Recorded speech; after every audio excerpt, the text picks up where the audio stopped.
গেল ৭ মে রাত ১টা ৫ মিনিটে অপারেশন সিঁদুর নামে ২৩ মিনিটের ঝটিকা সামরিক অভিযানে পাকিস্তানের ৯টি বেসামরিক লক্ষ্যবস্তুতে আঘাত হানে ভারতীয় বিমান বাহিনী।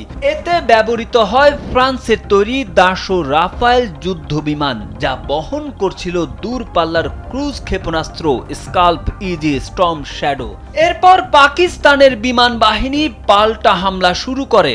পাকিস্তান পরবর্তীতে জানায় ৩টি রাফাল সহ ভারতের ৫টি যুদ্ধ বিমান ভূপাতিত করা হয়েছে।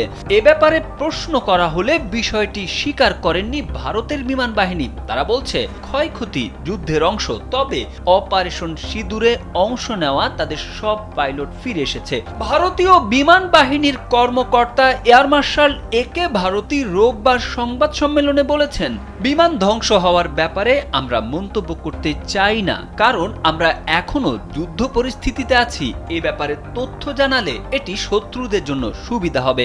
আমরা আমাদের লক্ষ্য অর্জন করেছি, আমাদের সব পাইলট বাড়িতে ফিরে এসেছেন। বিমান বাহিনীর এ কর্মকর্তা জানিয়েছেন, তারা পাকিস্তানের ভোলারি বিমান ঘাঁটিতে বোমা বর্ষণ করেছেন। এতে Pakistani pilot squadron leader Usman Yusuf এবং ৪ এয়ারম্যান সহ ৫০ জন নিহত হয়েছেন। এছাড়া ভোলারিতে পাকিস্তানের বিমানও ধ্বংস হয়েছে বলে জানান তিনি। আর ভারতের সেনাবাহিনী জানিয়েছে, অপারেশন সিঁদুরে অংশ নিয়ে তাদের ৫ সেনা নিহত হয়েছেন। অপরদিকে পাকিস্তানের ৩৫ থেকে ৪০ সেনা নিহত হয়েছে বলে দাবি করেছে তারা।